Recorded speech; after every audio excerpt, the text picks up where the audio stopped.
काफ़ी खुशी का पल है हमारे लिए, मेरे पूरे परिवार के लिए कि राष्ट्रपति महोदया का बुलावा आया है और रक्षाबंधन के दिन 30 अगस्त को हम उनसे मिलने वाले हैं। उनसे मिलने का अवसर प्राप्त होगा, उनसे बात करने का मौका मिलेगा। और समाज सेवा के क्षेत्र में जो हमारा डेडिकेशन है, चाहे वो सेक्स और पीरियड्स राइट्स को लेकर हो, चाहे वो अन्य विमेन एम्पावरमेंट की बातों को लेकर हो, चाहे वो ट्रांसजेंडर राइट्स को लेकर हो। मुजफ्फरपुर जिले के कटरा प्रखंड अंतर्गत अम्मा गांव निवासी संयुक्त राष्ट्र संघ अमेरिका में प्रतिनिधि समाज सेवी संतोष कुमार व अर्चना की पुत्री लेखिका मिस टीन इंडिया व महिला सशक्तिकरण कार्यकर्ता जानवी को महिलाओं के सेक्स और पीरियड को लेकर अपनी बात को बेबाक तरीके से रखने को जानवी और उनके माता पिता को आगामी 30 अगस्त को भारत के राष्ट्रपति द्वारा रक्षाबंधन के अवसर पर बुलावा आया है।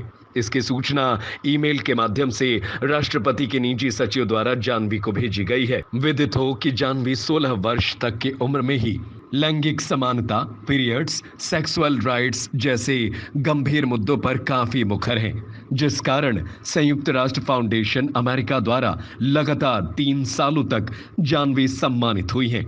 साथ ही जानवी जेंडर इक्वालिटी व पीरियड्स पर पुस्तकों की लेखिका भी हैं। इन विषयों पर आधारित लगभग 150 स्थानीय अंतर्राष्ट्रीय बैठकों में भाग लेने के अलावा संयुक्त राष्ट्र फाउंडेशन व नेल्सन मंडेला के सिद्धांतों पर कार्यरत वैश्विक मंच से स्पीकर भी रह चुकी हैं। भारत विकास परिषद ने भी मानद सदस्य के रूप में जानवी को स्थान दिया है। राष्ट्रपति कार्यालय का पत्र प्राप्त होते ही पूरे परिवार व सगे संबंधियों में खुशी की लहर दौड़ गई है। माता अर्चना ने बताया कि परिवार में ये दूसरा बड़ा मौका है जब हम लोग खुशी के आंसू रोक नहीं पाए। इससे पूर्व यह स्थिति तब बनी थी जब संयुक्त राष्ट्र मुख्यालय अमेरिका के सत्र में भाग लेने हेतु संतोष कुमार को बुलावा आया था और गए भी थे। एक साधारण गांव से उठकर अमेरिका स्थित संयुक्त राष्ट्र और अब महामहिम के भवन तक की यात्रा हम जैसे साधारण परिवार के लिए बहुत बड़ी बात है। जानवी जब पीरियड्स, यौन अधिकार, पेड लैंगिक समानता विषयों पर काम करना प्रारंभ की थी, तब कईयों का ताना सुनना पड़ा था कि ये इन विषयों पर लड़की होकर गांव समाज में क्यों बोलती हैं। लेकिन उसने सबकी अनसुनी करते हुए वैश्विक स्तर पर अलख जगाना नहीं छोड़ा। आज उसी का परिणाम है कि राष्ट्रपति महोदया द्वारा मिलने का समय मिला है। इस खबर पर आपकी क्या राय है? हमें अपनी राय कमेंट करके जरूर बताएं।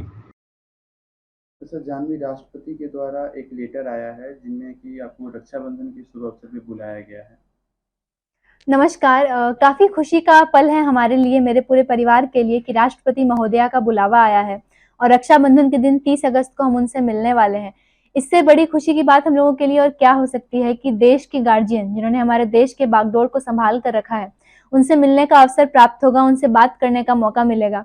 तो ये देखकर ऐसा लग रहा है कि पिछले सालों में जो मेहनत हम लोगों ने की है अपने क्षेत्र को लेकर, समाज सेवा को लेकर, उसका फल अब मिल रहा है। अच्छा, सेक्स और पीरियड को लेकर जिस तरह से आप खुलकर बात कर रहे हैं, कहीं उसी कारण से तो नहीं बुलाया जा रहा है?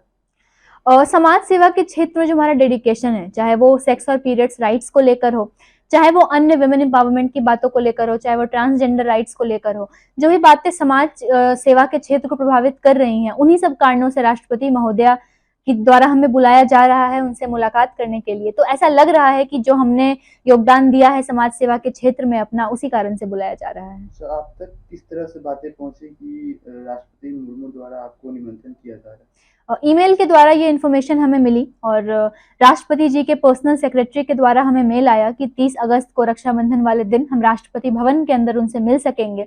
और जैसे ही ये ईमेल पापा ने देखा, मैंने पढ़ा, उसके बाद मुझे तो खुशी के आंसू आए, मेरे आंसू नहीं रुक पा रहे थे खुशी के मारे। और तब से ही ये जो एक वाइब क्रिएट हुई, ये जो एक पॉजिटिव सा एनवायरनमेंट क्रिएट हुआ है हमारे अराउंड, ये तब से ही मेंटेन्ड है।